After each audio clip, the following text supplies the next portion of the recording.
నమస్కారం, welcome to I dream ధర్మ మార్గం కార్యక్రమానికి స్వాగతం. నేను మీ విజిత. ప్రస్తుతం మనతో పాటు ఉన్నారు ప్రముఖ జ్యోతిష్యులు అవినాష్ దాస్ గారు. ఇప్పుడు వారితో మాట్లాడి నవరాత్రి విశిష్టత గురించి అడిగి తెలుసుకుందాం. నమస్కారం అండి. నమస్కారం అండి. ఓం నమ శివాయ, ఓం నమో వెంకటేశాయ. అవినాష్ గారు, నవరాత్రుల్లో అమ్మవారి 5వ అవతారం ఏంటి? ఆ రోజు అమ్మవారిని ఏ రంగు పుష్పాలతో, ఏ రంగు వస్త్రంతో ఆరాధించవచ్చు? ఎటువంటి నైవేద్యం నివేదన చేయొచ్చు? తెలియజేయండి. 5వ రోజు స్కందమాత. స్కందమాత ఎల్లో కలర్ వస్త్రం, ఎల్లో రోజ్ ఫ్లవర్. రోజ్ మాత్రమేనా? ఎల్లో వేరే ఏవైనా? Yellow rose flower, rose, yellow rose, banana అట్టిపండు, ఓకే, మొత్తం ఎల్లో. సో స్కందమాత, స్కంద అంటే సుబ్రహ్మణ్య స్వామి. సుబ్రహ్మణ్య స్వామి వాళ్ళ మదర్. ఆ రూపం పేరు స్కందమాత. ఎనర్జీ ఆఫ్ మార్స్, మంగళ ఎనర్జీ. మంగళం ఎనర్జీ అంటే మాంగళ్యం. మాంగళ్యం ఎనర్జీ అంటే ఏంటి? బేసిక్గా మాంగళ్యం అంటే మంచి జరగడం. సుమంగళి స్త్రీలు చేసే పూజ కాదు. ఇప్పుడు మాంగళ్యం అంటే ఏంటి? బేసిక్గా మంచి జరగాలి, దానికోసం మంగళ వ్రతం కూడా చేస్తారు. మీరు సుమంగళి వ్రతం మీరు చెప్పినట్టు మంగళ వ్రతం కూడా చేస్తారు. ఓకే. సో ఆ వ్రతం ఒక ఎనర్జీ, ఈ స్కందమాత కూడా ఆ ఎనర్జీకే రిలేటెడ్. ఇక్కడ ఎనర్జీ ఏంటంటే చెడు, ఒక దారి, మనిషి ఒక చెడు దారి ఎంచుకొని అప్పుడప్పుడు ముందుకెళ్తాడు. వెళ్ళరాని చేయరాని పని చేస్తాడు, చేయరాని వ్యాపారం చేస్తాడు, తెలీదు, డబ్బు మాయలో పడిపోతాడు. ఏవేవో పిచ్చి పిచ్చి వ్యాపారాలు ఉంటాయి, చాలా డబ్బులు వస్తాయి. ఒక నెలలోనూ కారు కొనివచ్చు అంటారు. అలా ప్రలోభపడి దాంట్లో వెళ్ళిపోయి డబ్బులు సంపాదించి మధ్యలో భయం వేస్తుంది. అరే నేను ఇరుక్కున్నాను, నన్ను రేపు పోలీసు వాళ్ళు పట్టుకోవచ్చేమో, నన్ను జైల్లో పెడతారేమో, తప్పు చేశాను కదా, డబ్బుల కోసం ఇక్కడ దాకా వచ్చాను, రేపు నేను పట్టుకున్నారంటే నా డబ్బులు మొత్తం పోతాయి, నా మళ్ళీ జైల్లో 10 ఏళ్ళు 20 ఏళ్ళు ఉండాల్సి వస్తుంది, ఉరిశిక్ష కూడా పడొచ్చేమో. లేకపోతే కొంతమంది ఏం చేస్తారు, ఎడ్యుకేషన్ విషయంలోనే ఒక 6 నెలల వరకు చదవరు, రోజు ఆడుకుంటారు. 6 నెలలు 9 నెలలు, ఇంకో 3 నెలలే ఉంటాయి ఎగ్జామ్కి.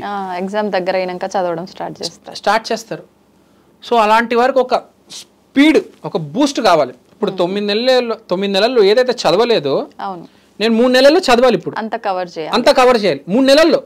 ఒక స్పీడ్, ఇంటెన్సిటీ అంటారు దాన్ని. అంటే ఒక ఊపు. వాడు మామూలుగా చదువుకుంటూ వెళ్ళిపోయాడు అనుకోండి, చేయలేడు. ఒక రోజులో ఒక బుక్ చదవాలి, లేకపోతే ఒక కాగితం చదవాలి.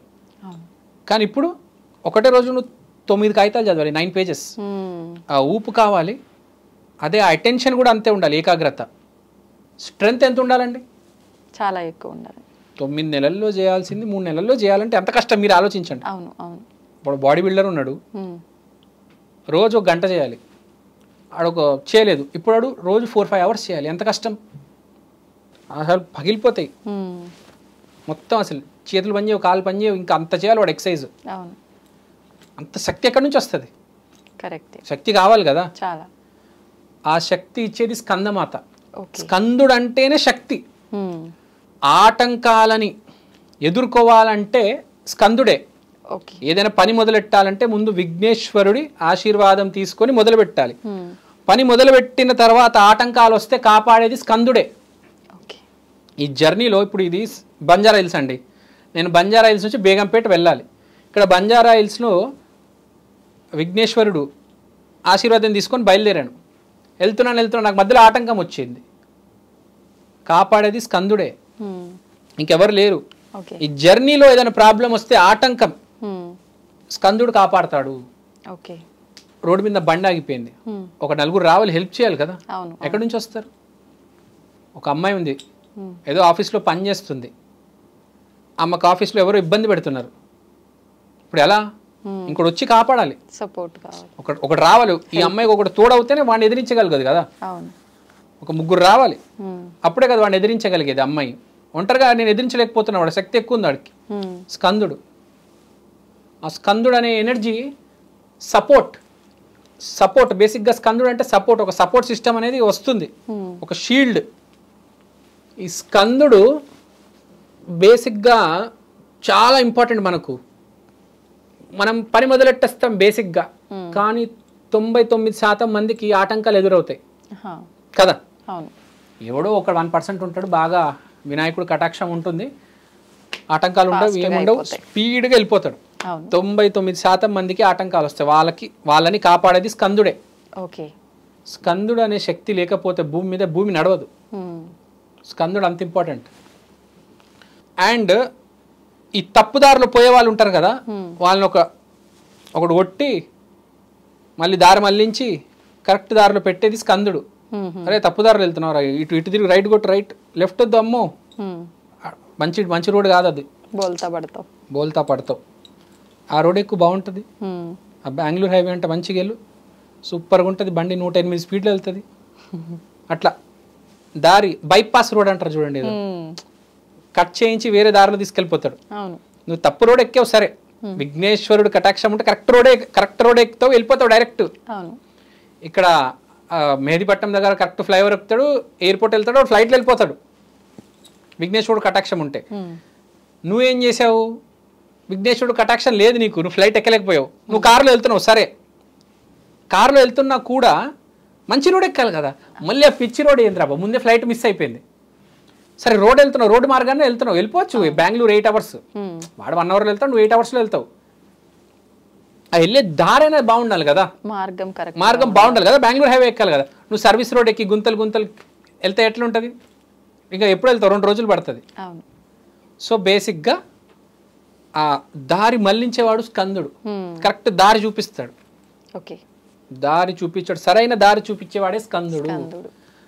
తప్పు దారి నుంచి సరైన దారి వైపు తీసుకెళ్లేవాడు స్కందుడు. కొన్ని జీవితాలు చూడండి, 40 ఏళ్ళ దాకా ఓ మాదిరిగా ఉంటుంది, సడన్ గా రైజ్ అవుతారు, మార్పు ఒక ఫీనిక్స్ లాగా రైజ్ అవుతారు. సో అలాంటి వాళ్ళు స్కందుడిని పూజించాలి. సడన్ మార్పు, సడన్ చేంజ్, అది ద చేంజ్. స్కందుడు అంటే ఒక టైటిల్, ద చేంజ్. మీరు పెట్టేశారా?